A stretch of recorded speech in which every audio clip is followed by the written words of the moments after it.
Very good evening to one and all. On behalf of the Entrepreneurship Cell and Skill Hub and the Department of Life Science and Biochemistry, St. Xavier's College, Mumbai, I welcome you all to this interactive session with Ms. Hema and Mr. Ashok Hatangdi on ethical entrepreneurship, the conserve story.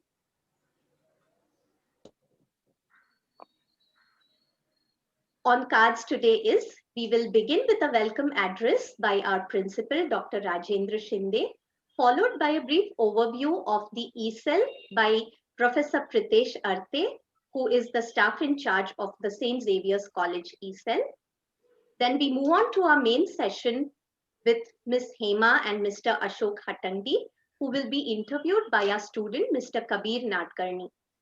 This will be followed by a Q&A session moderated by me, Dr. Maya Murdeshwar, and Ms. Simran Ghatori, who is the Vice Chair of the ECell. The vote of thanks will be proposed by Ms. Ayuri Pensilwar, who is the chairperson of the ECell this year, and we will end the session with our closing remarks. A few housekeeping rules before we begin. As the session is in progress, we request you to keep your videos and the microphone off in order to avoid disturbance and also to conserve bandwidth. We request you to type your questions in the chat box. It is currently disabled, but I will enable it once the main session begins. Please avoid typing greetings and introducing yourself in the chat box. We can have a session for that later. Towards the end of the session, a feedback form link will be posted in the chat box. We request each and every one of you to please fill it in and give us your valuable feedback. We now move on to Professor Pritesh Arte with his presentation on the ECell. Professor Pritesh, over to you. Hello, good afternoon, all of you. Happy to have Hema ma'am and Ashok sir, respected principal Rajendra Sinde and Maya ma'am. Thank you for arranging everything, and all my ECell members, then Life Science Department people, and Seema Das ma'am. Thank you. So I want to give some introduction of ECell. We started ECell in the year 2014. Dr. Neelam ma'am, she's from same department, that is management studies. We started ECell. We conducted so many programs and such as artificial intelligence, then taxidermy, so that we can inculcate the habit of, or we can inculcate or foster the spirit of entrepreneurship in students' mind. We are in the process of forming incubation center in our college. We approached a number of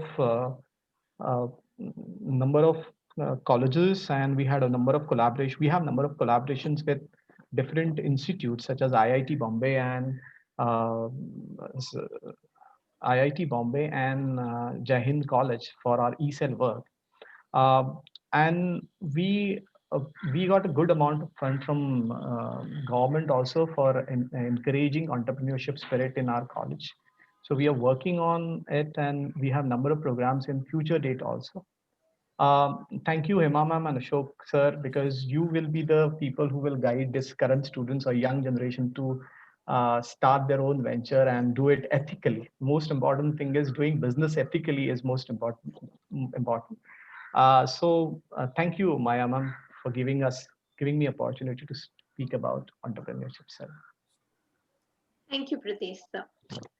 You might have thought that this is a departure from us having the welcome note by the principal first, and we had Yes. Pritesh sir speaking first, but there was a reason for this. Pritesh sir's department has a board of studies meeting, which he will need to join in sometime. So I wanted the presentation to get done before that. So I'm sorry if you felt there was some issue with that. And now I request our principal, Professor Rajendra Shinde, to speak a few words and welcome our guests of honor. Professor Shinde. I was very happy, Maya. I thought you forgot me. So, I don't like to talk.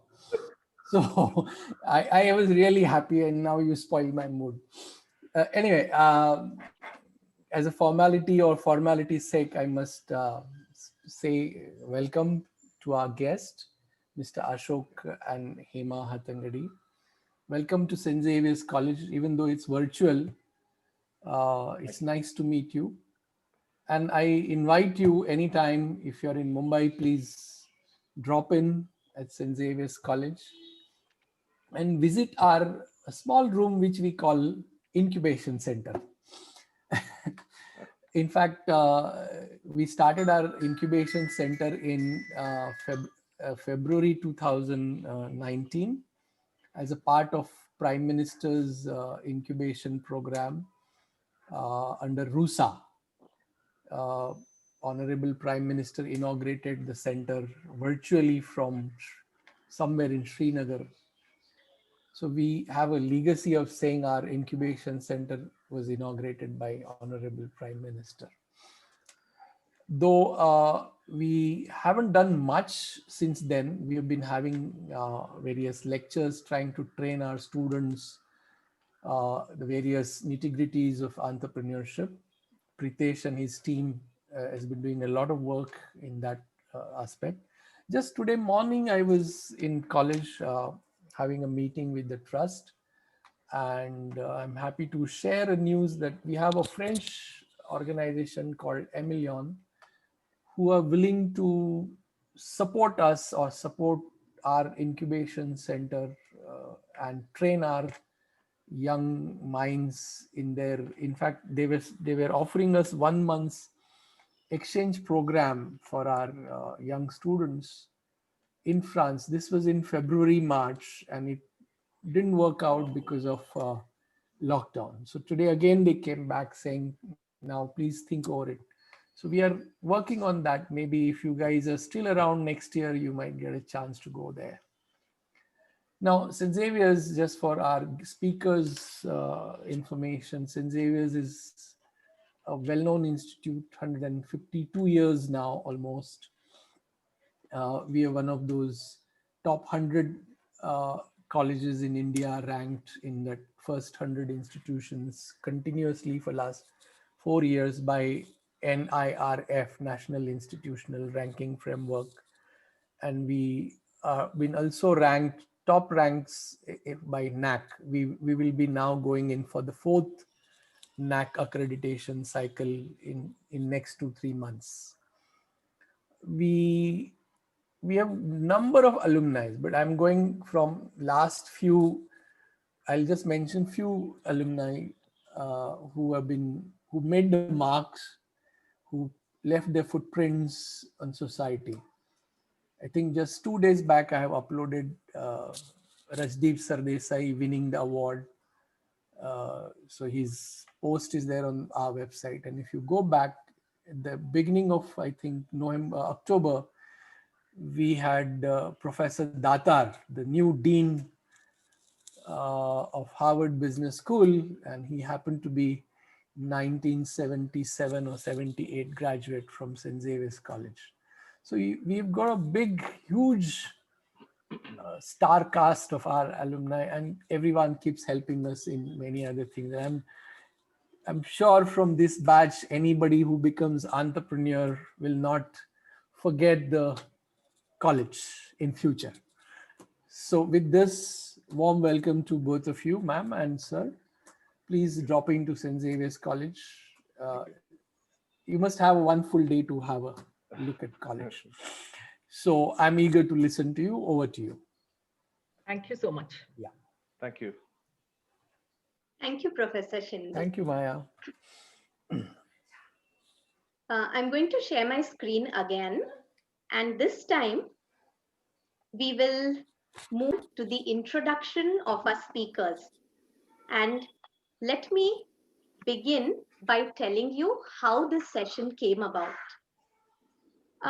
We live in current times which are very disillusioning at times because there is corruption around us, there is graft, unethical practices, there's a lack of transparency, and this puts us down terribly. So a couple of months back, when I heard an interview of Hema ma'am, it was like a healing zephyr, a wind, a very refreshing, energetic wind that just blew me into an entire world of positivity, of hope. I listened to the interview. I went ahead and bought her book, which is called Lift Off: Transforming Conserve. And these are the words that really caught my attention. The book is very positive, talks about ethical practices in the company that was led by Ms. Hema Hattandi. And these words, at its core, it seemed, was the strong sense of self-worth and well-being of its people. It inspired a vision that a company could be built on inclusion, equity, and ethical behavior, and be hugely successful on every parameter we use to measure corporates. This is what stayed with me.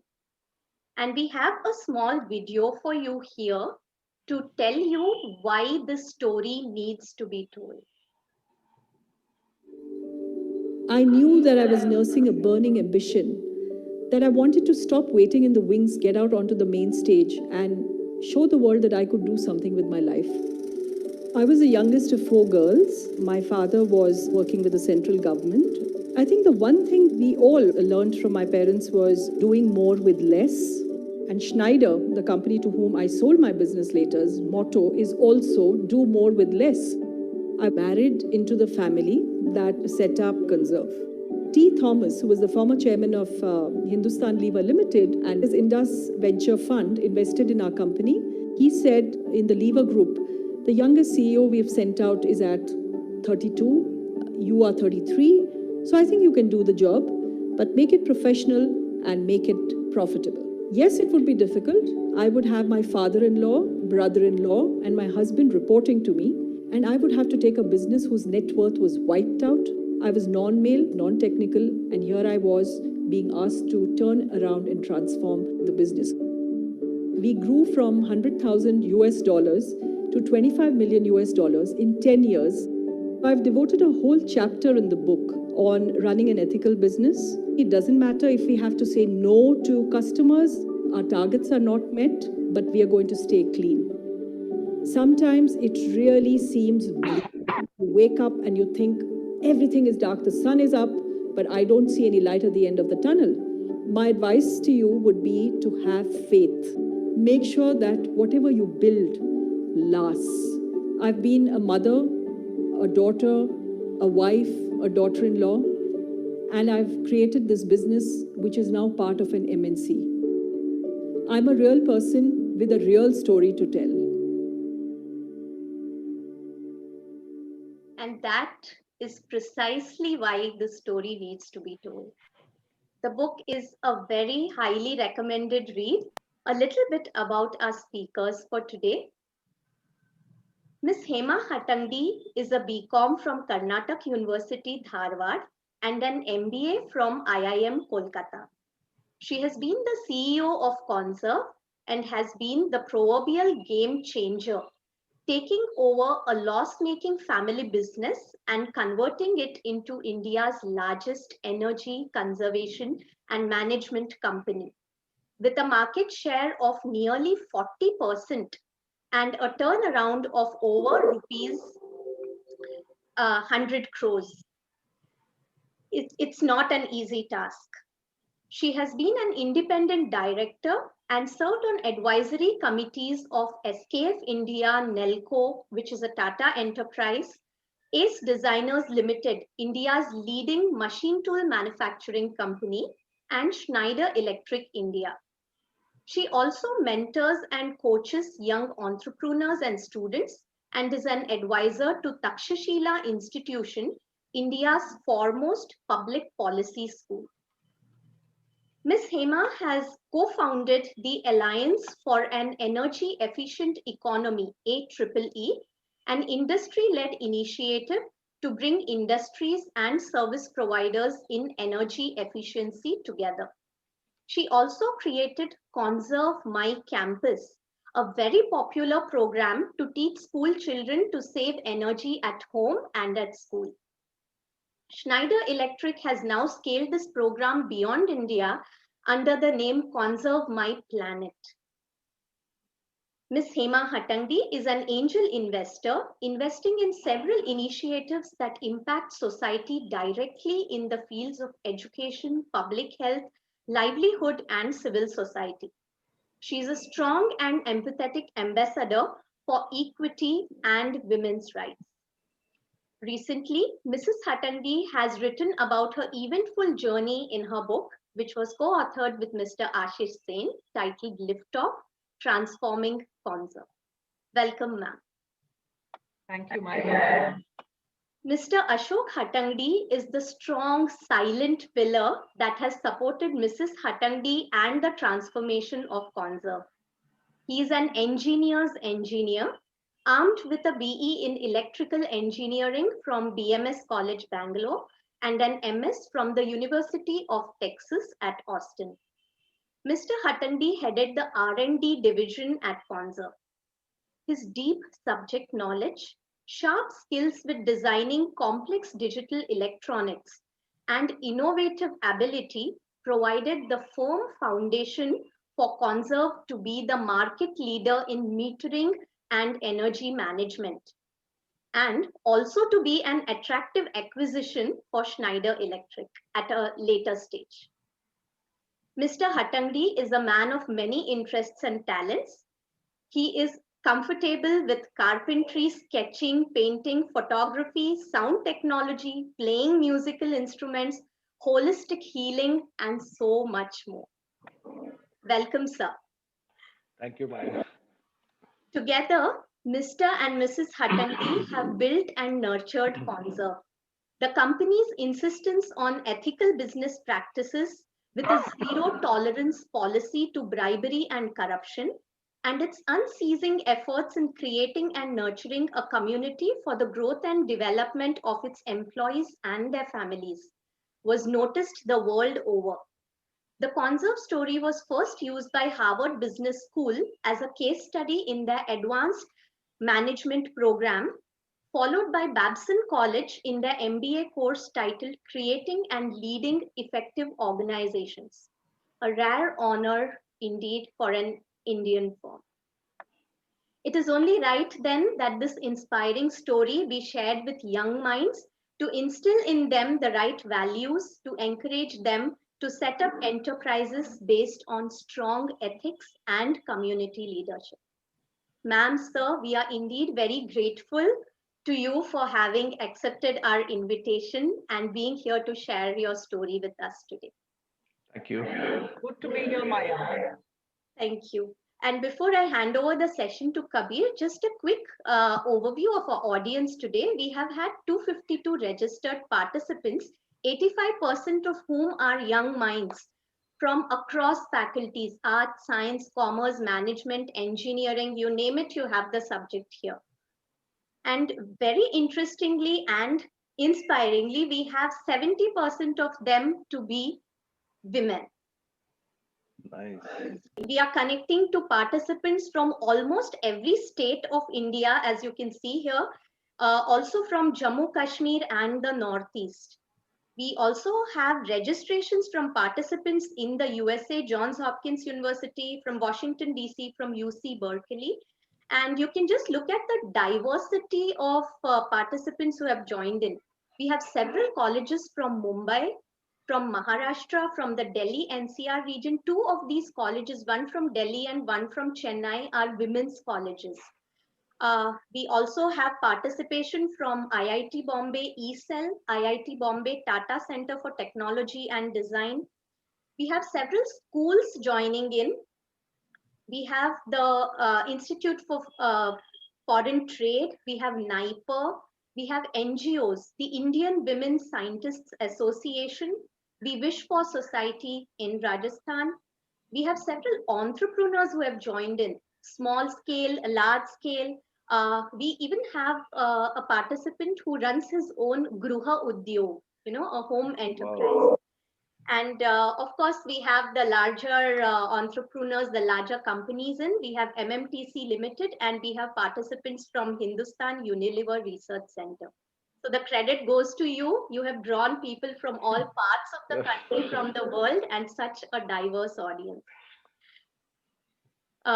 In the questionnaire, in the registration form, we had asked people if what are the qualities that an entrepreneur should necessarily possess, which are essential, and those which they can do without. So I'm just going to present the results here. And you can see that most of them have said that all of these qualities listed here are essential. So with this, motivation, vision, except for financial acumen, which most people felt could be learnt on the way and was not essential. And finally, decision making, optimism, adaptability, and tenacity. So that was an overview of the audience today. And I would now like to hand over the session to Mr. Kabir Nadkarni. Kabir is a third-year student of zoology and biochemistry in our college. He is passionate about animals, about conservation and evolution. He aims to make his mark in the fields of wildlife conservation and as a science communicator. He's an avid reader, a writer, a storyteller, and an interviewer. So, Kabir, welcome and over to you. The session is all yours. Thank you so much for that lovely introduction, ma'am. Ashok sir, Hema ma'am, it's lovely to meet you, albeit on a virtual level. Thank you so much for agreeing to this interview, and let's get into it. Let's have some fun, right? Sure. So before sure. we start with Conserve, let's start initially about how your journey began. So this is a question which is going to be common to both of you, and we'll start with Hema ma'am. Ma'am, what was your childhood like, and how did it shape your career further on? Okay. Well, that little clip showed kind of a flavor of what my childhood was like. But just to elaborate, I was born in Delhi. And at a time when the Sino-Indian War in 1962 had just ended and not very well for India. So there was this general sense of demoralization everywhere. I was the youngest of 4 girls in my family. My mother, Maya Rao, was a Gandhian. She spent her childhood actually in Ahmedabad. And at the tender age of 11, she had already started attending meetings in the Congress House to listen to Gandhiji speak. And we still remember her stories of telling us about spinning the charkha with Gandhiji at the Sabarmati ashram, sitting on the banks of the river and singing his favorite bhajans, etc. So, we used to get goosebumps listening to her story. So she grew up that way. Her childhood was actually quite tough. She had lost both her parents by the time she was in her mid-teens. So in a way, I think that kind of background made her very resourceful, very resilient, very self-reliant. And she was generous to a fault. In spite of all the difficulties that she had seen in her childhood, she grew up to be very, very generous in spirit and very generous with her time, always wanting to help people. And she was very, very popular for her culinary skills. And every evening we would play games like Pittu, or some cities call it Lagori. We used to play with marbles, we used to play Kho-Kho, a lot of games, traditional games that are lost to, I think, to this device-obsessed world that we find ourselves in. And now, of course, in the pandemic, all outdoor games have flown out the window. Our routines were very regular, life is very simple and carefree. And I think above all, what we took away from a childhood like that was the importance of frugality, doing less with more. Doing more with less, and the absolute importance of academic excellence. That was certainly driven into our heads as children, and it seems to have stood us in good stead. Kabir? Yeah, that's a lovely answer, ma'am. And having read your book, when you were speaking about your mother, about resourcefulness and resilience, having read it, I can see those qualities in you. So thank you so much for the answer.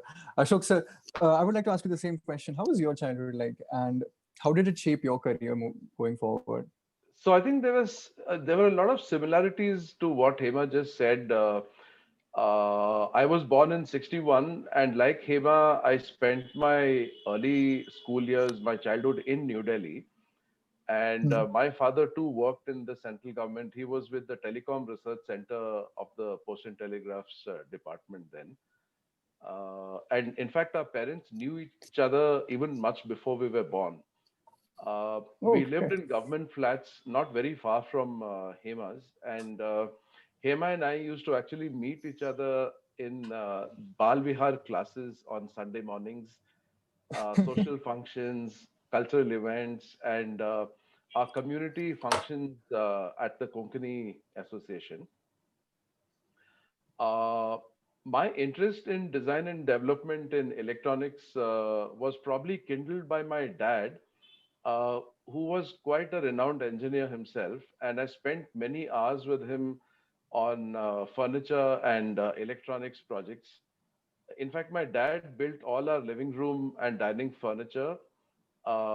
We even built our own music system with a spool deck, which was quite a rarity in the 60s. Wow. He used to get parts from England, and we used to sit and wire it up. Uh, and interestingly, in 1970, at ages 7 and 8, Hema and I were cast as a bride and groom in a play at the Konkani Association. It was called The Wedding of the Painted Dolls. And who knew then that we would exchange vows in real life 14 years later? That's that's lovely. And the thing is, the anecdote which you just mentioned regarding the both of you, when I read the book, I was going through that anecdote. And I'm like, what are the chances that you actually end up marrying the same person in the future? And so, like you said, you are the engineer's engineer. Your interests in design are inherent, innate almost, and that's what got you into it. Thank you so much for that answer. So now both of you have received degrees from esteemed institutions like Maya ma'am told us in the during the introduction.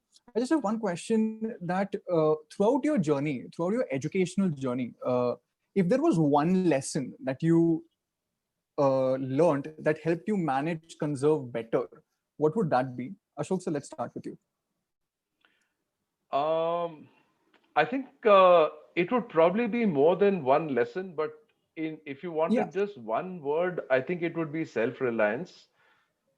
Okay. But if I were to expand on that, I think maybe a quarter of what I learned, in if we look back to the 80s, I did my master's in the US from uh, 84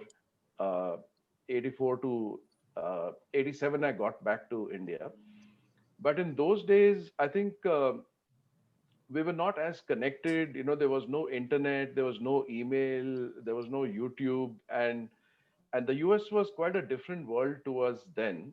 Uh, so, uh, so a quarter of what I learned was, very advanced academics in computers, electronics, electrical engineering, and even some business. I did a couple of business courses as well, and that teaches you all the theory and how to maintain a high GPA and all that stuff.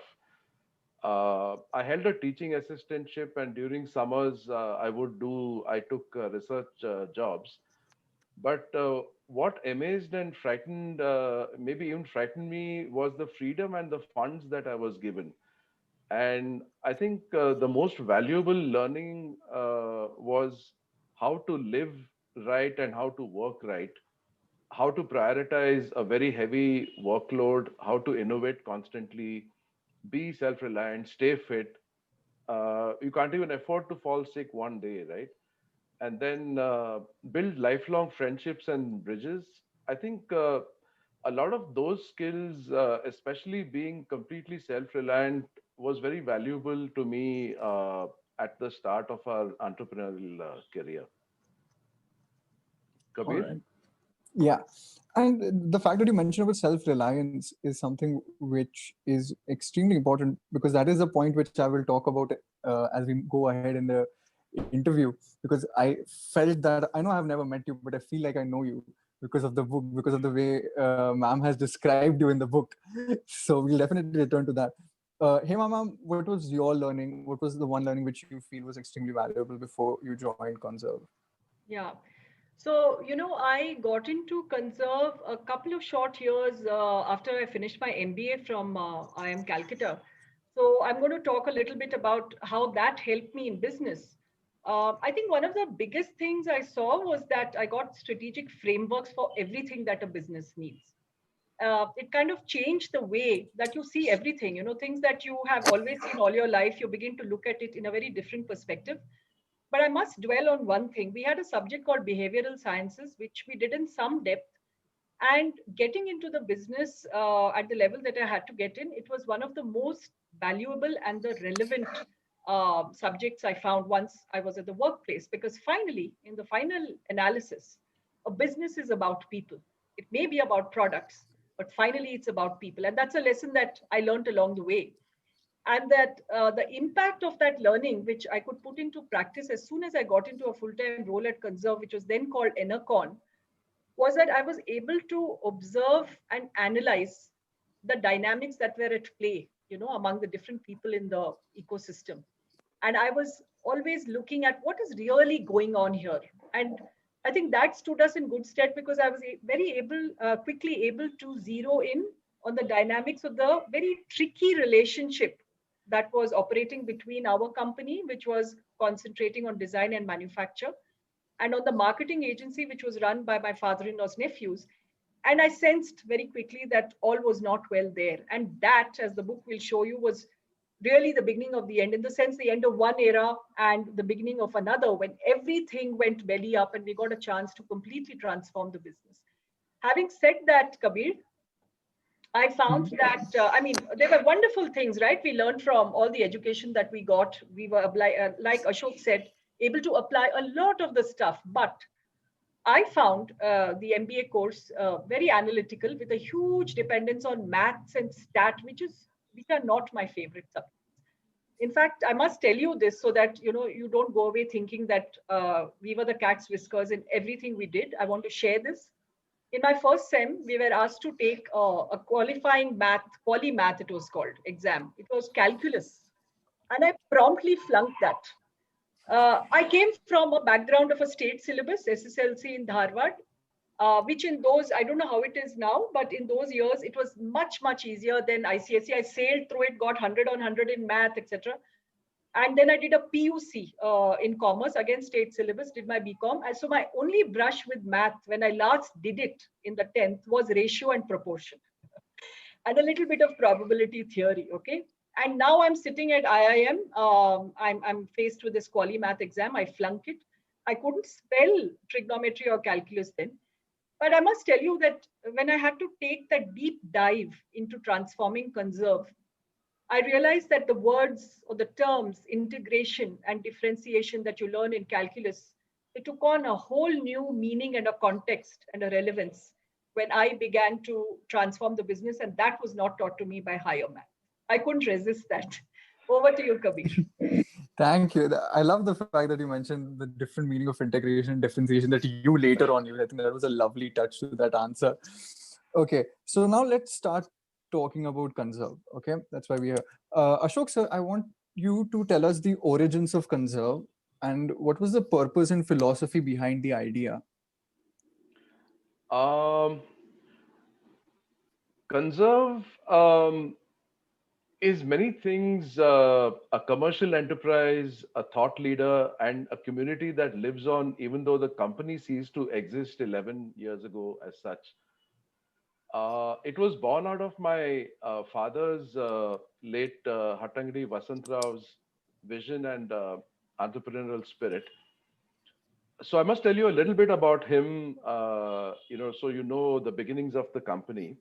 So after a very prestigious career in the Post and Telegraph department, rising to member of Telecom board with the Ministry of Communication and a stint as UNDP telecom expert, he took early retirement and put his hard-earned savings into creating this enterprise, then, as Hema said, called Enercon Systems, to create cutting-edge electronic energy management systems and instruments. and starting with voltage stabilizers and then energy meters. He was far ahead of his times as an engineer, designer, and entrepreneur. And we were making digital instruments when the market was ruled by mechanical ones, which were cheaper but unreliable. Our products were sold through a marketing agency, which was set up by our extended family, my dad's nephews, and on an exclusive basis under their brand name. The products were rugged, they lasted forever, did exceptionally well in the market. However, the commercial arrangement between us did not last as long, and in a few years we parted ways. So this turned out to be, as Hema said, our first pivotal point in our history. Uh, T. Thomas, we fondly called him TT, former chairman of Hindustan Lever Limited, now Unilever, and first Asian director on the board of Unilever PLC in London, had just come back to India and set up India's first venture capital fund called Indus Venture in 1993. He found us through our former marketing agency, and we had great products, but no money, no sales network, and worse, no brand recognition, in spite of being the creators of industry leading cutting edge products. We had bank loans and wage bills to pay, and so the VC fund invested in us, giving us a new lease of life. TT became the chairman, and later my father decided to step back from operations as managing director. Uh, so TT asked me to take charge as managing director and also run the R&D department. I tried it for a year, but I hated everything about it. Basically, I was an engineer and I didn't like spending time dealing with finances and sales and marketing and all the other stuff. And meanwhile, Hema had gained field experience selling our products to industries, and stockists had day. So every evening she gave me ideas on how to solve the problems I'd faced during the day. She had taken her year off to be with our newborn son Raghav. So at the end of that year, I requested TT to put Hema in charge and let me focus on technology and design, which were much closer to my heart. That turned out to be the second pivotal point for Conserve. Uh, so together we grew Conserve from $100,000 in 1997 to 25 million US dollars in about 10 years, and exporting and even private labeling to large MNCs in the US and Europe, became a market leader in digital meters with a market share of almost 40%. Saw a compounded annual growth rate of 35% in sales and profits, even through the crash that 2000 became a case study at the advanced management program at Harvard Business School and the Babson College. And we also became known for our energy audit services, which was a first for a metering company. We had a zero tolerance policy for bribery and corruption. And in 2008, fortunately, just before the Lehman Brothers collapsed, we signed a letter of intent to be acquired by Schneider Electric. And in 2009, the sale was closed. We remained with Schneider in advisory roles for about a year at our request. And then since then have been doing things that retired entrepreneurs do. Over to you, Kabir. That was such a lovely answer. You gave a perfect brief history of Conserve. That was a really lovely answer. And one thing which I sensed, like you mentioned, how both of you used to work together, this mutualistic dynamic between both of you, how you used to tell her problems, and then by the end of the day she would come up with solution, is something which literally you can see through the book and throughout your journey. So that's just beautiful. And Kabir, it's very nice of you to call it mutualistic relationship. Some would just call me a control freak. All right. And so, like both of you mentioned, that in the initial stages of the company, you did face hurdles regarding the marketing agency that you had a contract with. Hema ma'am, once the contract between the marketing agency was terminated, how did the company bounce back from such a setback? Okay, actually, there were several steps looking back that we had to take. So I'll just try and go over it in sequence. Looking back now, of course, it seems like there was a magic wand I waved and everything worked, right? But it was quite a slow and tedious process. So the first step we had to do was to transform the almost feudal culture. Usually, that kind of evolves in a family-owned business, a family-managed startup. It's not because people want to be that way. It's organic. And with my first few actions that I had to take, the message or signal that I had to send out to the 100 or so employees who already worked for us was, we now have new owners. The venture capitalist has come in. They are continuing to invest in us. They trust us. They believe in us, and they've done so at a time when the results were not, speaking volumes about our potential. And even when there was no light at the end of the tunnel, they kept investing. And it was 4 years they had got no dividend. So I said, they trust us to do the right thing, and that's what we're going to do. So my mantra was high efficiency performance at top speed. And I said, we have great products, we're in a great market, and only we can come in the way of our own growth. So that was the message I gave out. So I said, you can either be in with me on this ride or out. And obviously it was a little difficult to get that message across, but that was something that I knew I had to do. And of course, I had Mr. Thomas as my mentor and guide. The second step beyond the feudal culture and its alteration was finding my own voice and my leadership style. Remember, this was the first time, my first big role in a company, a formal role, and here I was, a new mother CEO. So as a first-time leader, I tried to be decisive, because I'd seen what happens when leaders are not decisive and they're waffly.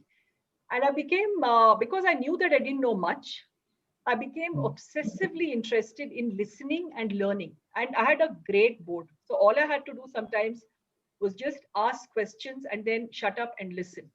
And I also tried to meet as many industry leaders as I could through, CII conclaves, through exhibitions, getting onto the energy panel, all of that. And I used to visit neighboring industries in the industrial areas and ask CEOs, how did you tackle this crisis? In fact, R.R. Nair, who's been my life coach and my mentor, he told Harvard Business School that you could call me an ink blotter. I mean, I was just there to absorb everything. But the next and the most critical step was to learn about the products and go out there and sell them. You read in the book that, the agency contract was terminated and we had a lot of bad blood. They became a competitor, etc. Right? So what did I do? I started taking lessons in electrical energy from Ashok. Of course, he had started teaching me about harmonic distortion on my honeymoon many years ago.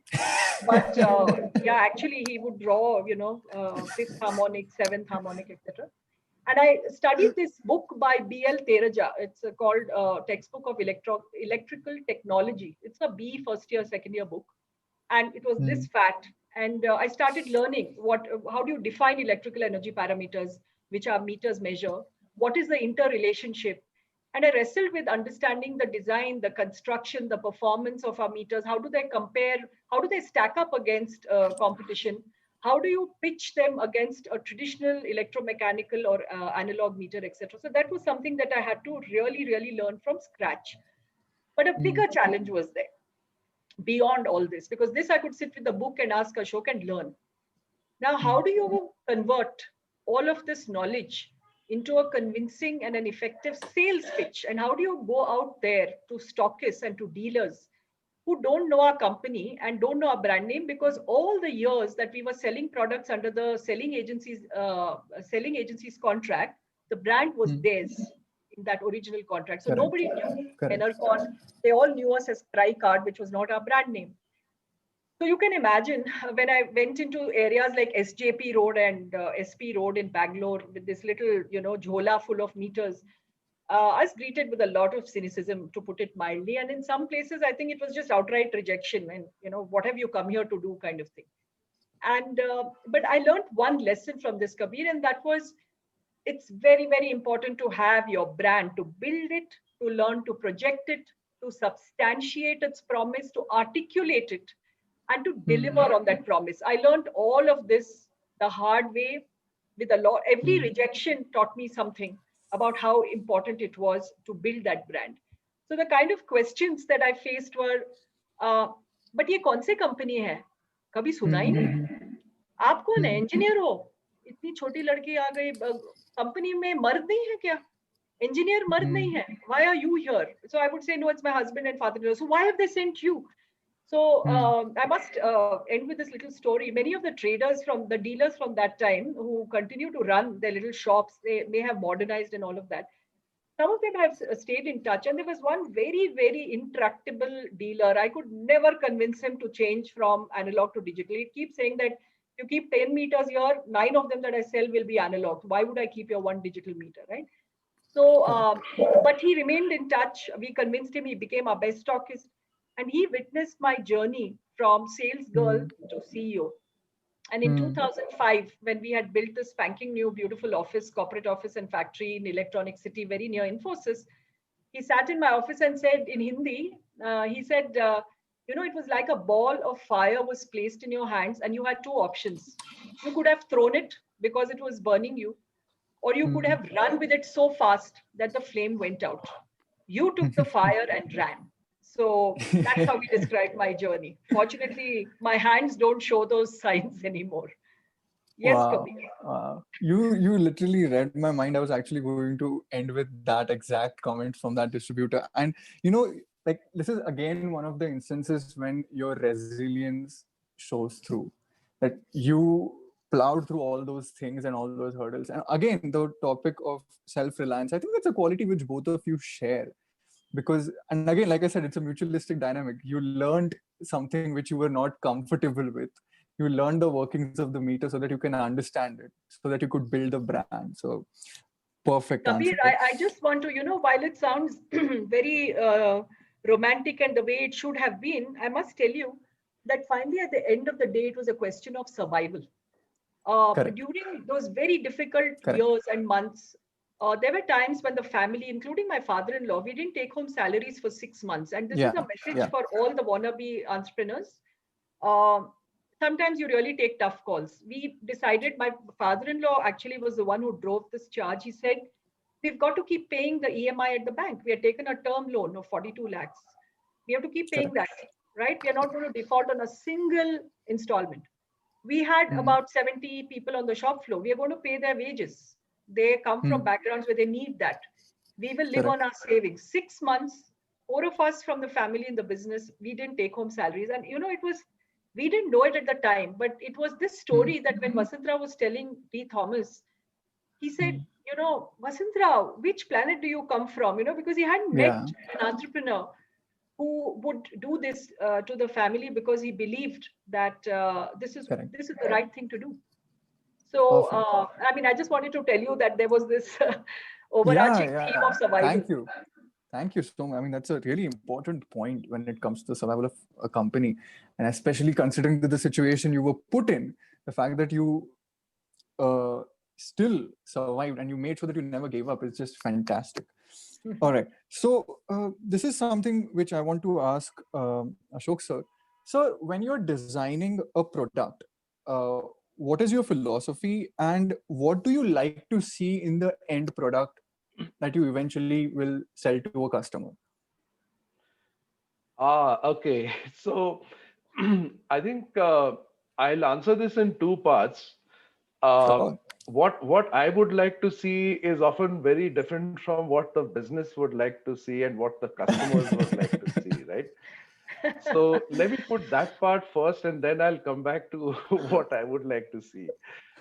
Uh, so basically, like any part of a business, the design is also a very carefully engineered compromise between so many tugs and pulls in different directions because uh, you want to put great products out there, you want to put perfect products out there, but there's no time, there's not enough budgets, so you're also always constantly grappling with these conflicting demands. Correct. So we basically had to feed all the short term requirements that the business had, and we needed to have a pipeline of products in the market. But at the same time, we needed to be very, very efficient about how we maintain that pipeline and how we maintained a consistent delivery of products and quality and reliability.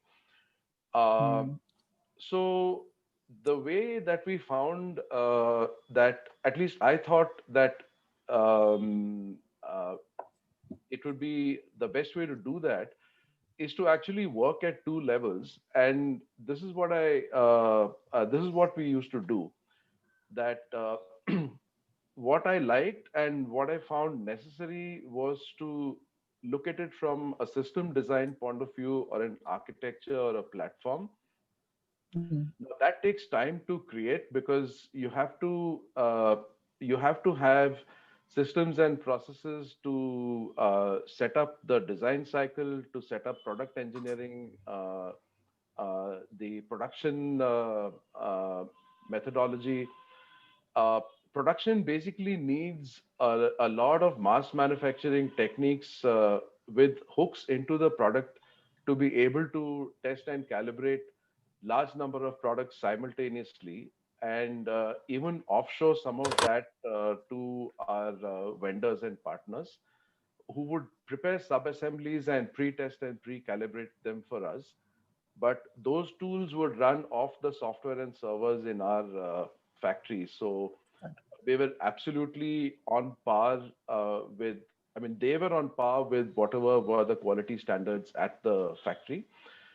So this platforming approach actually allowed us to create larger and more complex platforms, but from which we could spin out a series of products fairly quickly because the skin outside would change, and that is what is the presentation layer for the the way the product looks and feels and works and what does it do. Whereas the internals of it, the basic engineering and the architecture beneath it was very, very highly commonized. So we had a common set of bill of materials. We had a common chassis on which a lot of those products ran. So I think the system thinking and design thinking is what helped us to scale and achieve the kind of results uh, that we did. All right. So it was making sure that your product is efficient and that the components which go into the product are not complicated, because like you said, that it needs to be common so that it's easily made. It needs to be rugged, correct? Because it needs to work in the field and make sure that it isn't broken down. How do you Okay, design a product once but be able to sell 20 different products and not have to waste your time fixing them and repairing correct. them and so on? Yeah. And before I move on to the next question, this is something which when I read your book, and this is something which I would encourage the entire audience to do, that do read it because it is a lovely book. You mentioned in your book that when investors or when heads of other companies visit the Conserve factory, they look at the factory and they don't believe that it's a factory. Now, I hadn't seen the picture of the factory, but now I can see it behind you, and I completely agree that why they were surprised. Yes. And it is a beautiful factory, I have to say that. That was So the I just brief wanted we gave to the architect. We said, please make it look like anything but a factory which makes digital systems. So they gave And us it's a resort, a factory. Kerala resort. It's beautiful. Okay, Ashok sir, I have another question for you. Now, you were leading a research and development team, and I'm sure there were a large group of people working under you. So, how did you make sure that each one of your employees, achieved the best of their capacities? Right, as a leader, what did you do to make sure that each one of your employees was, yeah, this is my level of capacity and I am achieving it? So what did you do? So I think to me, the basic foundation for R&D was the corporate culture, which Hema talked about a little earlier, and probably she'll get a chance to fill in a few more details on that as we go along. so a lot of times, I think, people have this vision that, designers are these, crazy guys who sit and work through the night and, keep churning out code and products and things like that. But uh, I mean, there were times when we, of course, used to sit and do that, but a lot of it, I think, was also the corporate culture and the way all the teams connected together. To me, I think that was the foundation for everything because Hmm. uh, basically, uh, the qualities and the trust and the interdependence on the rest of the company was paramount, and there was absolutely no way that the R&D team would have succeeded if they worked in isolation, at their own Hmm. whims and Correct. fancy. But at the Correct. same time, there were a lot of unique requirements for our iLabs teams. iLabs was the innovation labs, which is what our Hmm. R&D center was called. Because to be creative and at the same time, to be disciplined and to be very responsible are again very contradictory requirements. Because when you're creative, you think out of the box, you get crazy ideas. A lot of them don't work. You can get depressed. So Hmm. you had to have ways by which we could have systems and processes and frameworks. And so we had what we called an iterative design framework. And we had a lot of mechanisms in that, which were called feed forwards, which allowed you to park all the good ideas that you had to pick them up later when there was time, and we had a little bit of bandwidth to address those. We had to train people to get out of their comfort zone and be a little Hmm. more comfortable doing that. So so we picked up a lot of ideas. We used to work in tandem with the National Institute of Design at Ahmedabad. We've taken in, a lot of ideas from the School of Architecture. So, we used to do things like we used to do creativity workshops, and this is one of the ideas which uh, it kind of helped our engineers to sometimes be a little non-engineer and to be comfortable with it. Because the way we learn engineering, at least in India, is given A and B and C, find X and Y. So if you're not given A and B and C, then nobody knows what to do next. So one of my asks from my team would be to give them a blank sheet of paper and say, write your own specs. Hmm. Hmm. Okay, and I think that was the worst nightmare for my team, because they had always been said, throughout their education, they were told, these are your portions, this is the syllabus, this is the kind of sample paper you're going to get, and that's what you take as your basis, and then practice and practice and practice. But here comes along a guy who says, take a blank sheet of paper and that's your spec, right? So what do you do with Hmm. it when Yeah. Yeah. Yeah. and I think a lot of those exercises were very valuable, that Hmm. taught our iLabs teams to be in touch with marketing and sales, to be in touch with production, to be in touch with the service center. So, previous failures of products, analysis of lost sales. Why did we lose the sales? Hmm. What did they do instead? So a lot of those learnings, I think, people became much more open and aware and welcoming of all these cross connections, because that is what gave them ideas on where the improvements would come from and where these great new products would come from. So that part of the culture was built on cross-function teams, a concept we call loop closure. So we can talk about Hmm. that a little later. Hmm. And we had a very core value, a practice called kappa, which basically means corrective and preventive action. You will hear a lot of these terms in the automotive industry, in a lot of other TQM cultures. Hmm. And kappa basically, a corrective action means that if you in the context of iLabs or R&D, if you found a bug and if you managed to fix that bug, that's a corrective action. But if you went ahead and you took steps so that such a bug never appears in any future product, that is a Hmm. preventive action. And I Correct. think these are the kind of things we learned. Like Hema said, we used to do benchmarking visits with a lot of companies. So we used to benchmark Hmm. with automotive companies, electronic companies, a lot of Hmm. leaders in their respective fields. And I think we learned a lot of those valuable lessons that we'd come back home and plug into our processes. So, in Correct. short, I think these are the kind of steps that built up the culture that then enabled us to do great products. Kabir, Correct. can I Correct. just make a quick segue into a topic I know is close to your heart, and I'm sure you wanted to ask me. You were talking Sure. about what culture enabled people to keep raising their own bar, right? That was the essence Yeah. of what you were asking, Ashok, and therefore design better and better products.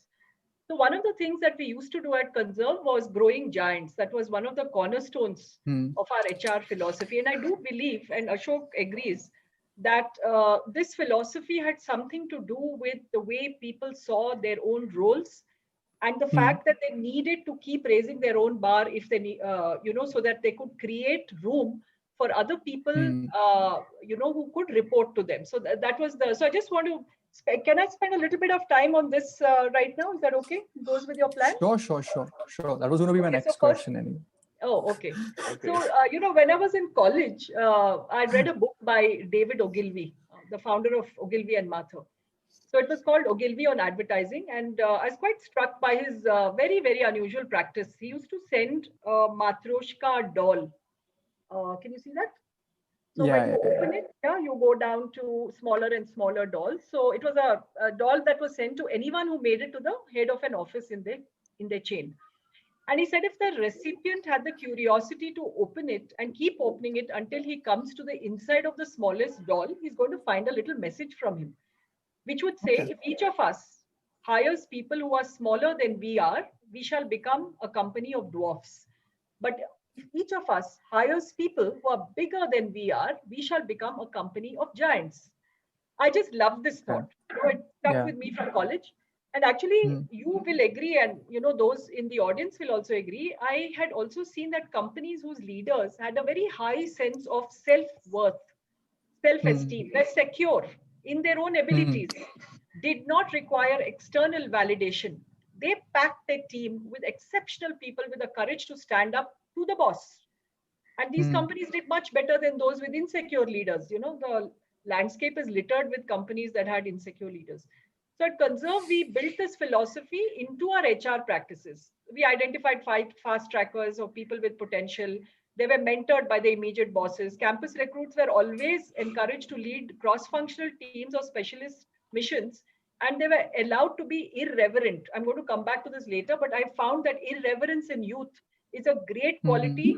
It should be cherished, it should be valued, it should be you should allow them to articulate it, because it makes you actually sit down and not take yourself so seriously. As we grow older, I Hmm. think we just take ourselves too seriously.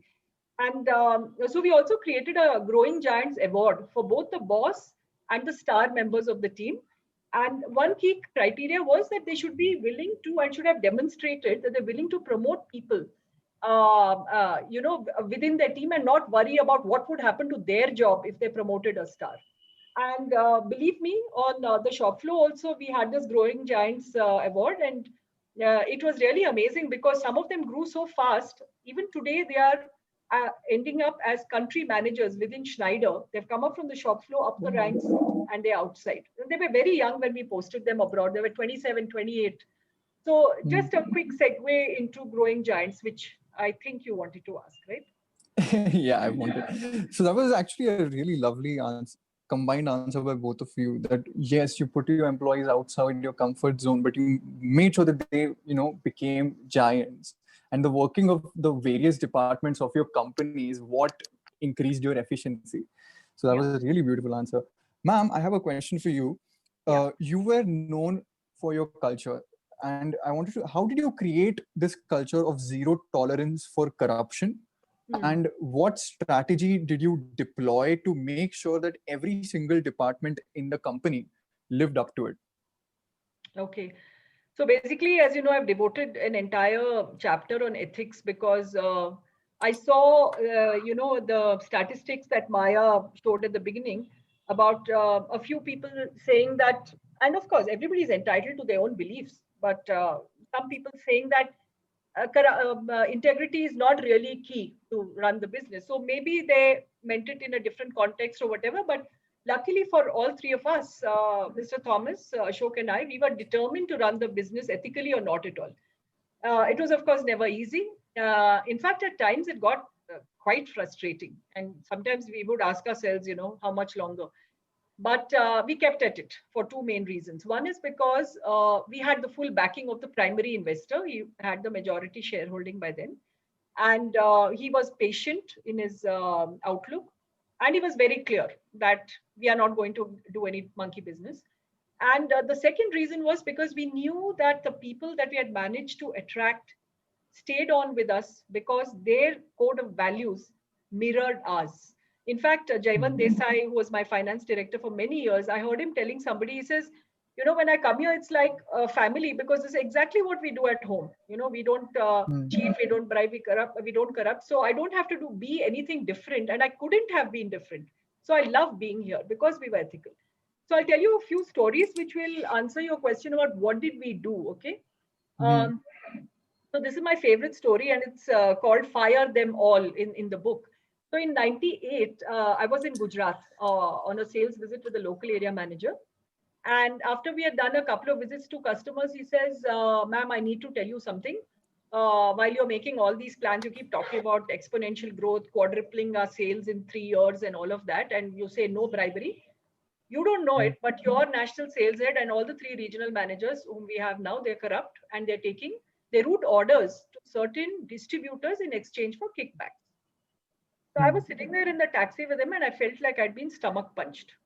So I made a few calls to other area managers just to, find out by kya ho raha hai. And I found that this man was not fibbing. By evening, I was like a total mess. So I called the chairman. He was in Bombay, I was in Baroda, and I poured out my anguish. And you know what he says? He says, don't worry. These things happen. We'll deal with this. And he listed out the actions that I had to take. He said, first, if you're sure this is true, you go to each region and you fire all the managers involved immediately. Second, make sure that you meet all the distributors who are implicated and tell them what we have done and why. If they are defensive, fire them too. And third, tell everybody in the company what you have done and why you have done it. By the time he finished, I was in an absolute panic. I, had this bunch of questions, right? Fire all of them. How do I replace the top team, 4 sales head and key distributors? What would the juniors who are loyal to them do, right? You see your boss leaving and your boss is king, etc. And what would happen to the 3-year plan that I just presented at the board meeting and which you loved? Questions were endless. So he said, correct. What will happen to the company if you don't fire them? So I think that said it all. So we did what we had to do. It wasn't pleasant. It wasn't easy. In 2 days, I flew around 3 cities and had to fire them, handed over the termination letters.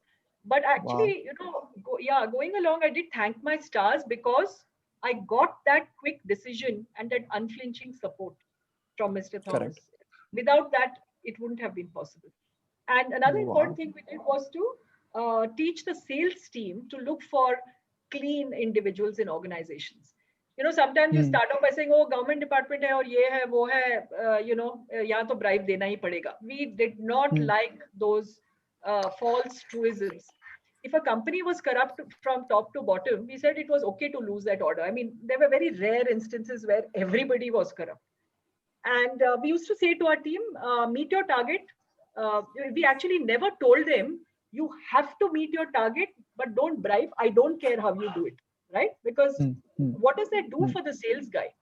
So in the culture workshops that I ran for everybody, we used to ask them to share your stories of how did you deal with the demands. Tell us how tough it was. Let's all, put our heads together. And the next time this kind of thing happens, instead of losing the sale, let's figure out a strategy of getting that order. And we learned that it was very important for them to see Ashok and me brainstorming on how we could help them get that order without corruption. Sometimes by getting access to the very top, we would ask Mr. Thomas to use his contacts, or R.R. Nair, whomever. We said, this guy is bugging us. Can you please help us get somebody at the top? And I'll end with this one favorite story of mine about the sales tax department. So we had come up against a very corrupt person. Everyone, filing returns at that office they'd just given up hope. They'd pay her the number. She would punch it on a calculator instead of vocalizing it or verbalizing it. She thought you might have a recorder somewhere. This is pre-smartphone days, okay? But she would say, okay, itna dena hai. And I decided we would take her on. So nobody was willing to come along with me on this ride.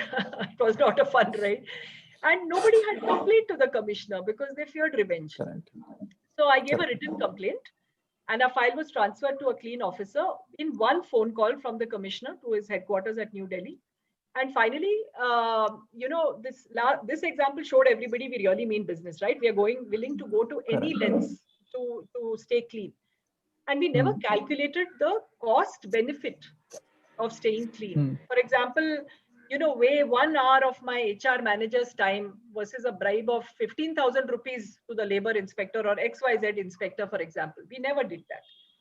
So yeah, that was about a few examples, Kabir. There's a lot more in the book, but hopefully that should.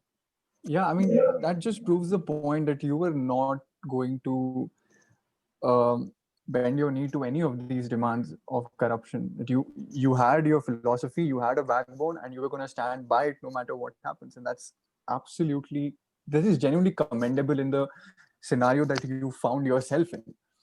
Okay, so I have 2 more questions before we can move on to the Q&A section. And ma'am, my next question is for you again. So Conserve was involved in CSRs even before it was made mandatory by our government. Yeah. So could you talk about or even CSR? before the term CSR came up? Yeah, that can also be said. True, very true. So could you talk about the CSRs that the company carries out? Sure. So in order to tell you that, Kabir, I'll have to tell you all the story of my stinky toilets. May I? Please do. So, because that's where the whole journey started very early on. So my first board meeting mid-96, financial year 96-97, I took Mr. Thomas on a factory tour, and I learned quickly that the meeting can get very uncomfortable, especially if TT had seen something that was not quite right. So we would be walking towards the shop floor. We were walking towards the shop floor. It was at the back of the building, when suddenly he says, "Hey, wait, just stop. Why don't you show me your workman's toilets first?" So I'm thinking, of all the things that I rushed around doing this morning, I checked the reception area, the front office, etc. That workman's toilets was not something that I had checked, and why does he want to look at them? So actually, I avoided entering that area because of the smell. So I say to TT, "But why would you want to go there, sir? We have executive toilets near my office, very nice ones." So no luck. He marched out with a disgusted expression on his face, and he gave me a not so gentle dressing down. And he chuckled and he said, "You thought your green lawn and your very clean reception area is going to do the trick, huh?" So before the next meeting, I had what I thought was a brainwave. I said, "Why not move the entrance to the workman toilet so they would open into the backyard and not into the main building. That way, that smell is not going to come wafting up the corridor."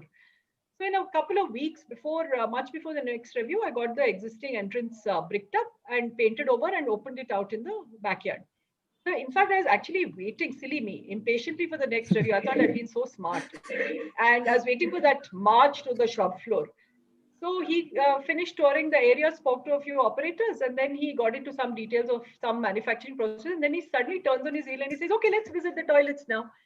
So I say, "Oh, really? You want to do that again? But it's a long way to go outside and to the back." So he said, "No, we have to do it." So that also didn't work. So I trudged along. I'm leading this procession outside, and lo and behold, different entrance, same smell.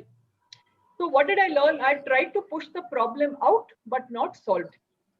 But the life of me, I just couldn't get it. Here was this man, almost treated like an institution. We had read about him, studied him at IIM. His stellar record, he had got dealt with price control, he had dealt with FEMA. And here I am, a little CEO at a little company that had its net worth wiped out, and he's going on and on about our workmen's toilets. So after that day's meeting was over, he said, Ashok and Hema, why don't you get into my car? We are going to the home which is run by Mother Teresa's Missionaries of Charity in Yelahanka near our factory. It's a few minutes drive, he says. So we get in, we go there, and we find the home set in an absolutely serene and beautiful plot with fruit trees, run by 5 nuns, 150 mentally challenged and destitute residents. The whole place was clean, it smelled fresh, and the toilets maintained by the residents were so dry and clean and non-smelly, the operational words, non-smelly, that I felt we could eat off the floor.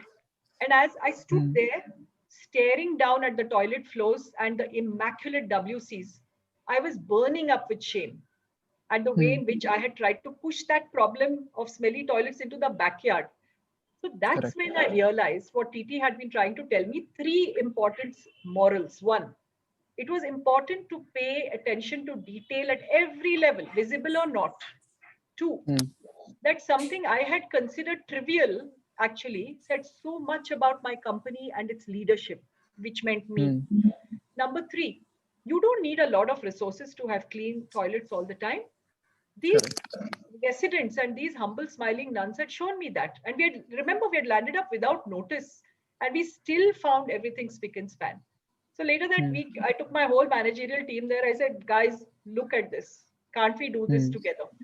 And it was life-changing for them as well. And when we moved to a new location, I went and put the toilets right next to the canteen. We never had a smelly day. I used to take my overseas visitors there to look at the toilets. It was fantastic. And going to CSR, so this first brush with Missionaries of Charity actually was the start of our journey in CSR, because I remember when we came back, Mr. Thomas said one thing. He says, you will find that if you contribute regularly to this or any cause, I mean, you don't have to do this because I took you there. You find a cause, you will find that you get blessings, you will receive blessings, and you will do very well. That was always our experience. And I felt that what we do as social work, as Ashok said, it was not called CSR, what we do for others with compassion. Why should only head office do it? Why should only the top team do it? So we got our branches, our field offices, the families of our employees, everybody. And the first day of induction, our recruits were taken to the places that we supported. They probably wondered what a crazy company pehla din hi field trip pe leke aa gaye. But the whole idea was because we wanted to tell them this matters the most to us. You can do well at work, but you have to keep giving. And I'm talking about the late 90s. So Kabir, that's about CSR. Wow. Okay. So my final question to both of you before we move on to the audience Q&A. So this is, consider it as a rapid fire. Okay. So Ashok sir, who is it that you look up to? What is it that you look forward to? And what is it that you chase? Quickly. I'm sorry. The last one was, what is it? That you chase. Who is it that I look up to is our mentors. I think I had fantastic professors both in my bachelor's and my master's, and I've learned a lot of lessons from them, not just about the academics, but about life itself. And also my dad, because all my early learning of I think the inspiration for engineering was being his assistant in a little workshop at home where we turned out all these items of furniture and electronics. Ashok, rapid fire, so we have to keep it to a word or more. Okay. And Mr. Thomas and Mr. R.R. Nair, who've been great mentors to us. All right. What is it that you look forward to, sir?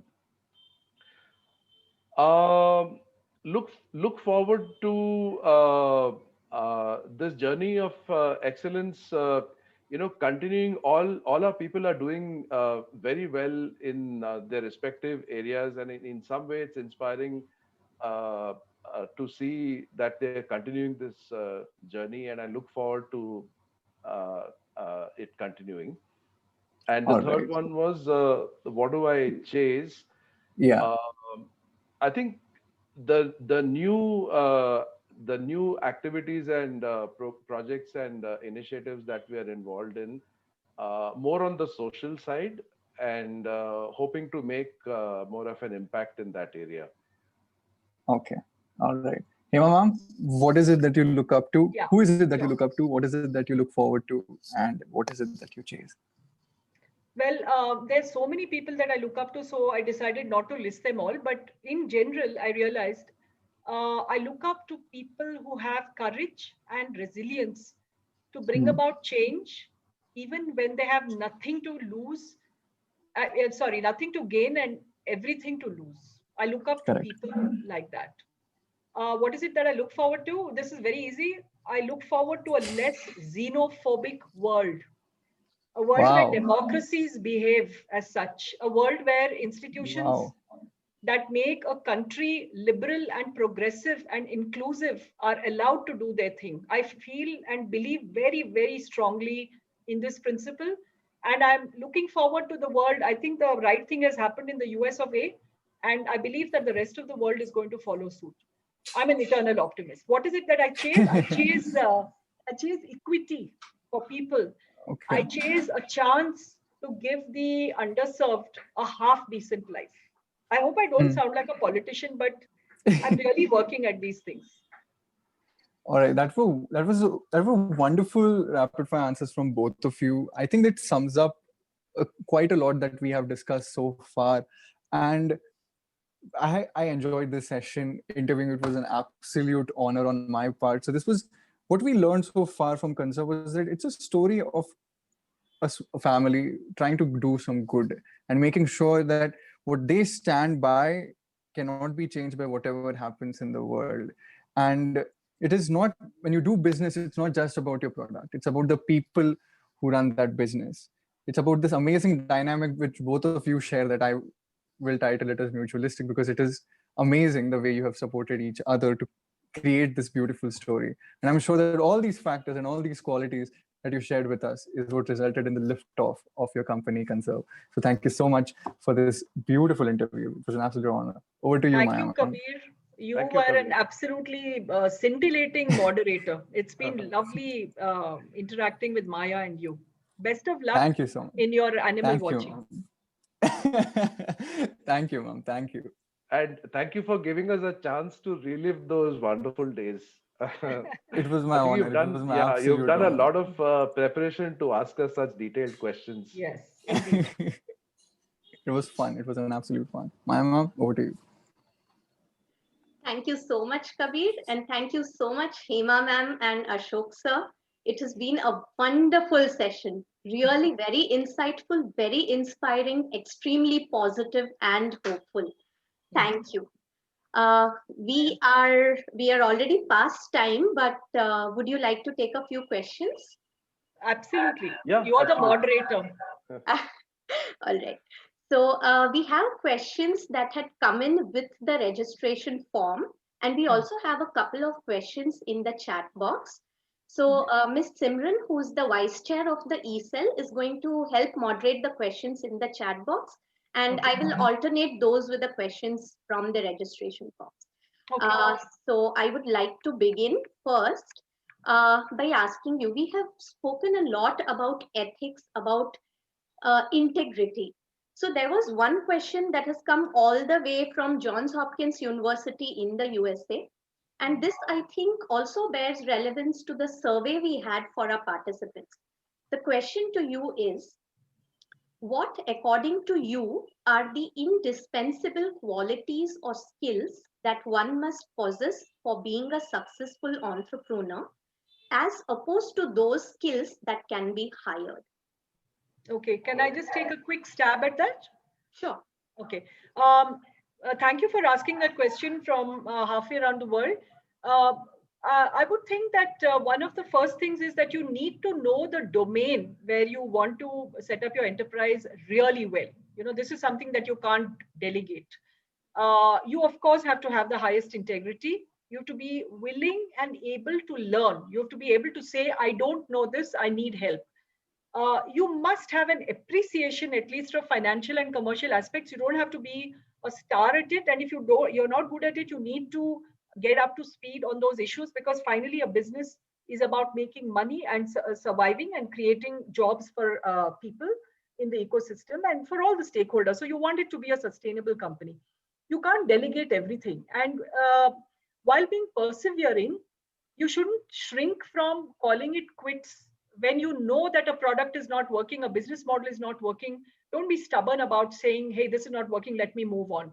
But that doesn't mean that you stop trying at the drop of a hat. And I think this is the most critical.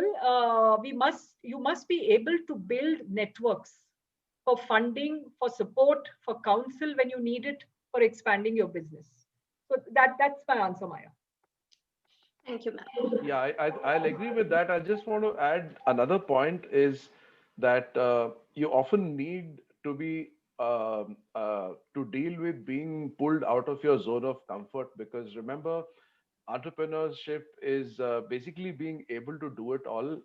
You're literally a one-man show. You're handling everything by yourself. And so there are times when you're way outside your zone of comfort, but you need to be comfortable with learning new skills and getting out there and doing it, and not shirking or giving up from it. Thank you, sir. Sir and ma'am, we have a question from Miss Shruti. It's a simple question. It just asks, how do you start as a complete fresher? She's from DAV College, Chandigarh. Start in a business? Yeah, so I'm assuming probably somebody who has no background in business at all. Okay, Shruti, you start by keeping your ears wide open. You preserve your sense of curiosity. You ask questions. And you should have courage to demonstrate what you know. You have to keep asking yourself, what do I bring to the table? You also, there's a concept in my book called employeeship. I would urge you to look that up. Employeeship is where you don't keep thinking about what is it that the company can do for me because I'm a fresher and I don't know anything. But you think about how can you be a good employee. And the 3 tenets of good employeeship is know your job, know how to do it, and do it. So it's as simple as that. Also, I think it's simple. yeah.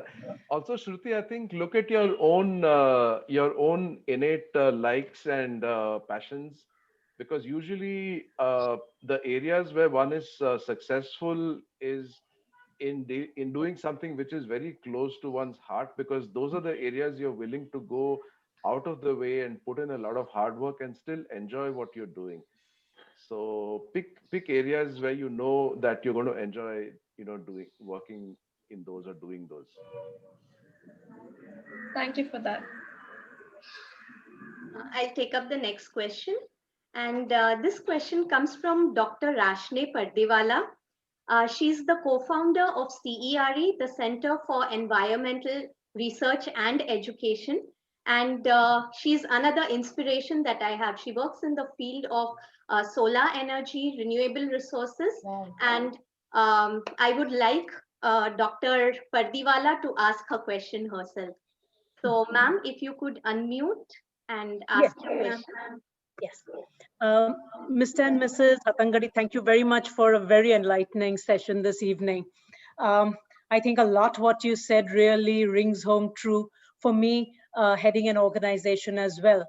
My question to you is, what has been one of your greatest challenges? And now looking back in hindsight, what would you do differently for your company? Because very often when I look back, I think, oh, 5 years ago, I should have done this better. I should have done that better. So maybe if I could get a heads up from you, what has been one of your greatest challenges? Yeah. Well, Ashok, I'm sure will have his own set of things to say. In terms of challenges, I used to find the task of attracting the right kind of people with the right fit to our culture. It was almost an endless treadmill that every time we thought, okay, we've got the right team, this is it, now we can go to the next level, grow exponentially, something would happen and we would be back at square one in some department or some specialist skill. So that was the challenge. And I'm treating this as 2 questions. And, if I were to do some, what is it that I would have done differently? Early on, I decided that I was in this quest for rapid growth in top line. And ignoring all the advice from my chairman, I said, let's get into this business of selling tariff meters to electricity boards, which we knew was not the cleanest of businesses in those days. There was, there wasn't all this online tendering and transparency, etc.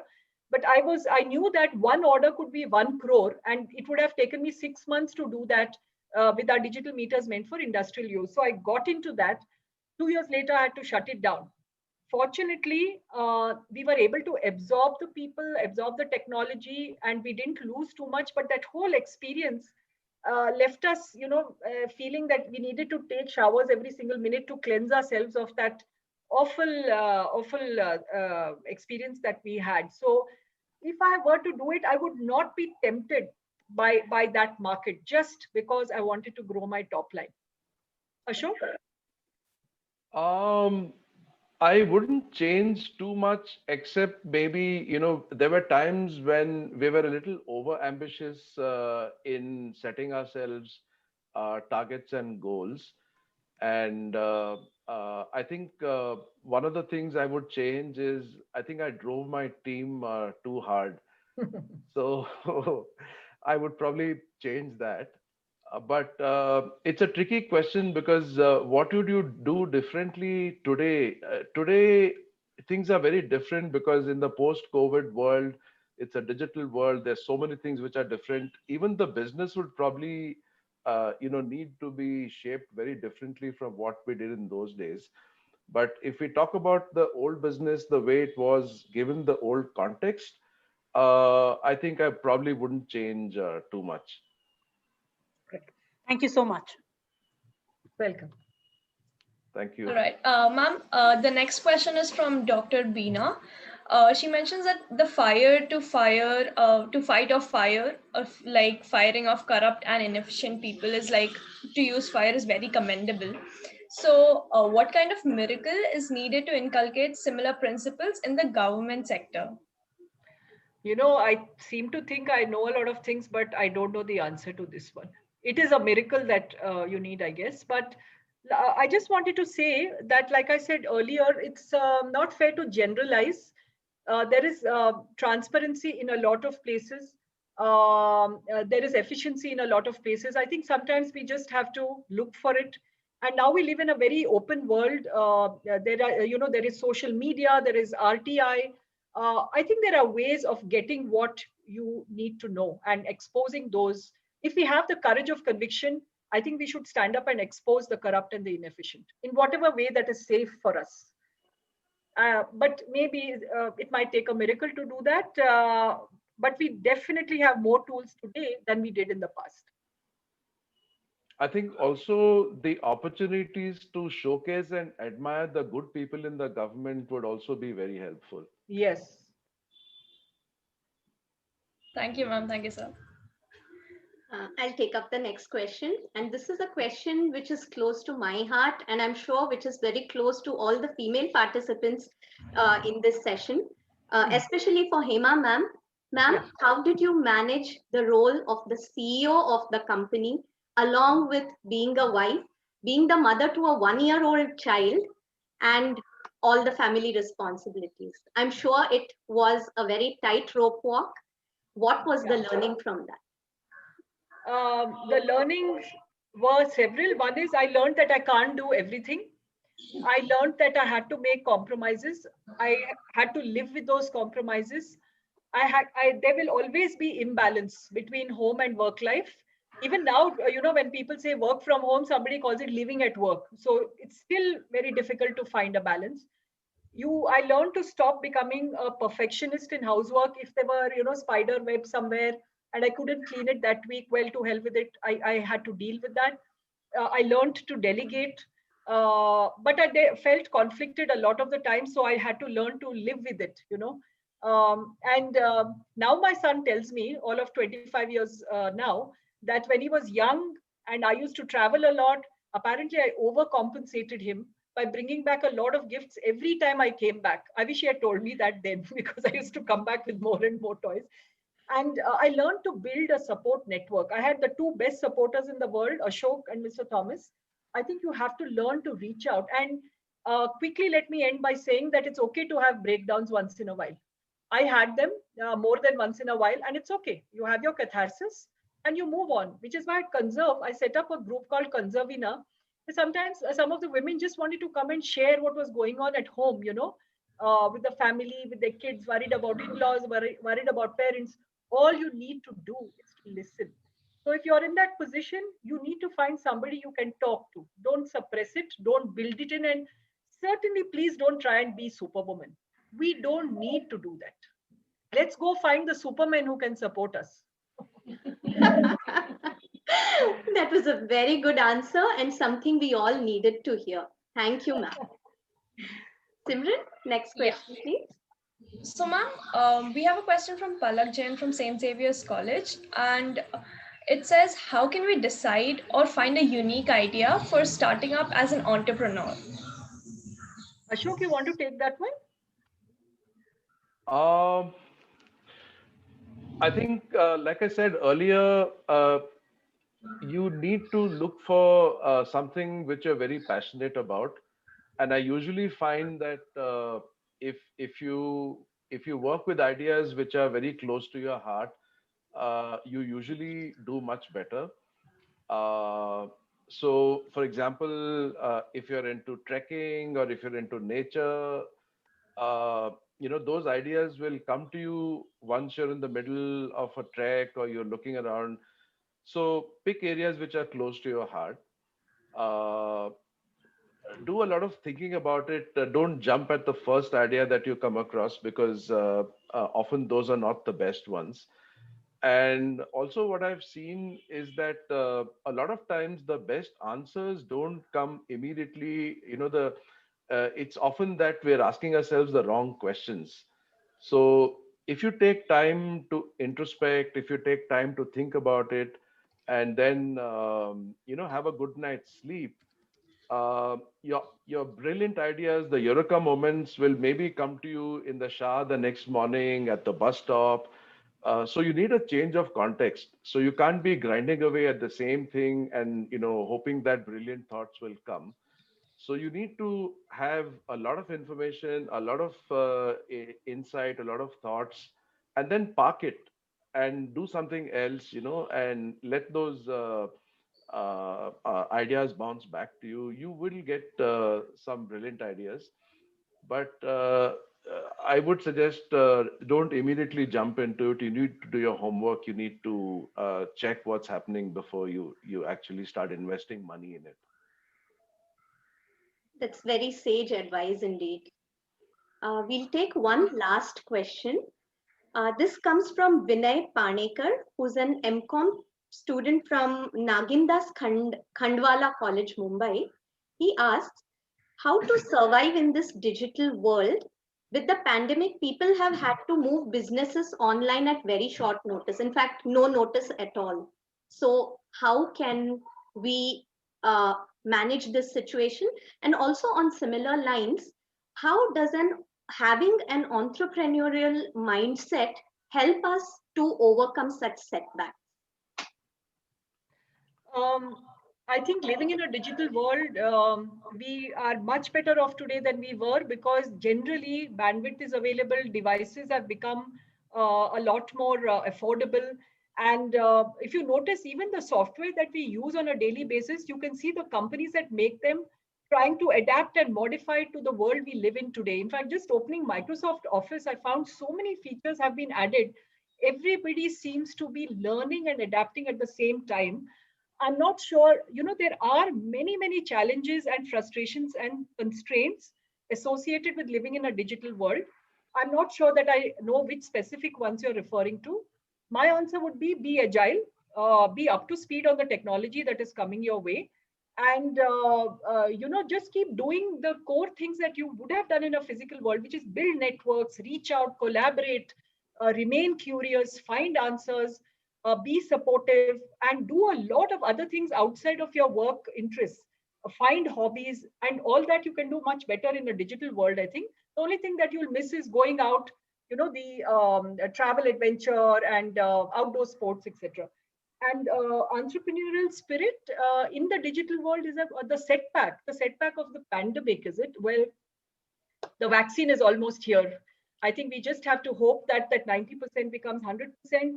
And instead of Pfizer, we have apparently there are 47 trials going on. Let's just quickly pray that all of those things happen, come to fruition. Then we won't even be having this discussion anymore.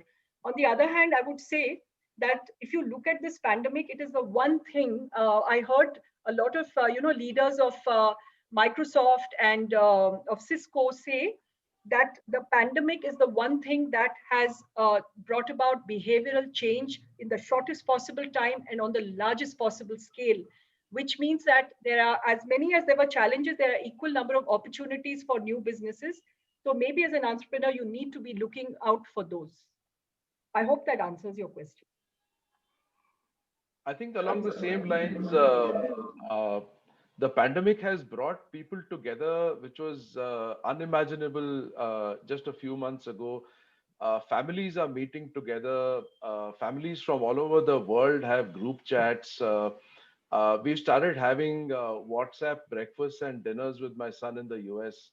So I think it's brought people closer together, even though physically we are further apart. So as Hema said, I think it's also a lot of new opportunities coming up. Right. Thank you. And I think this would be the very, very last question, which might be there in everyone's minds. And this goes to both of you. Would you both be willing to share the Conserve story, to share the idea of standing up for our beliefs against corruption with other schools and colleges across India? Absolutely. Tell me when. Great.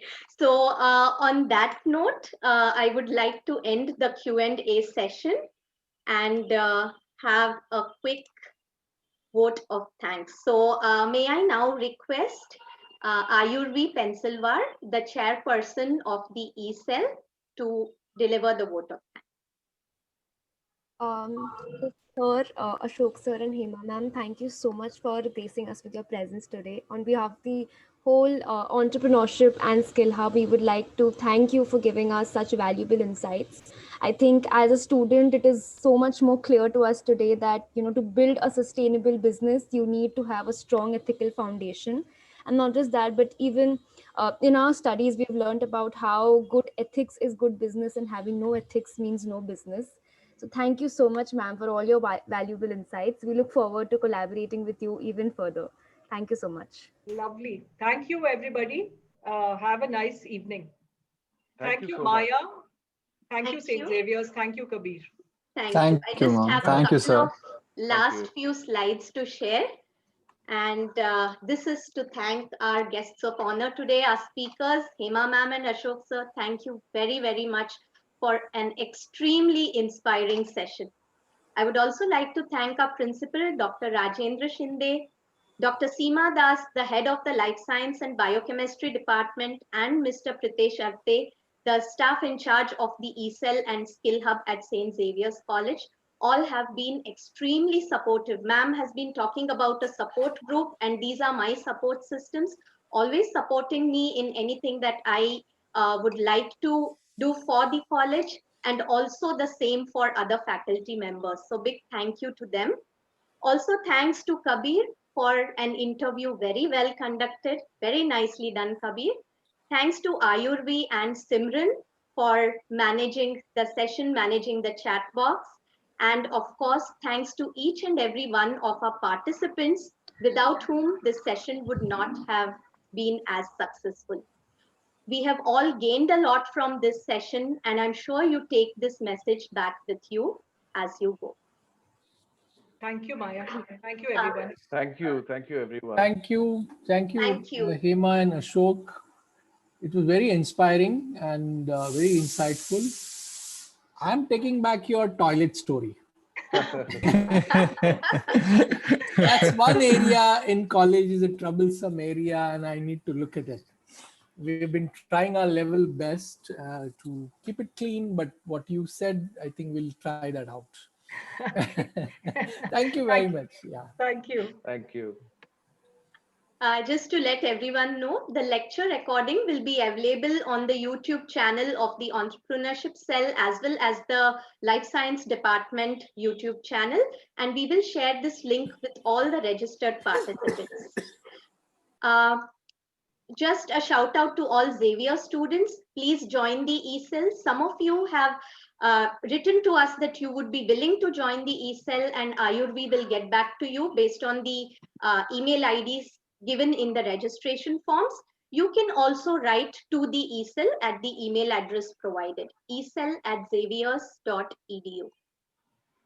And for those of you who want to carry forward this inspiring story of zero corruption, of a world of India free from corruption, of strong ethics, of community building, if you would like to host a lecture or an ECEL mentorship program by Hema ma'am and Ashok sir, please do get in touch with Hema ma'am. She prefers to you to contact her over her LinkedIn ID, which has been shared here. I will also share it along with the recording email that I send you.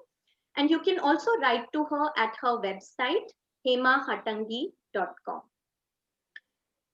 With that, I would like to end this session by saying inclusion, equity, ethical behavior, people practices, and commercial success is very, very much possible. So let us all lift off. Safe everyone, and wish you a very happy Diwali. Thank you. Well said, Maya. Thank you. Thank you. Bye-bye.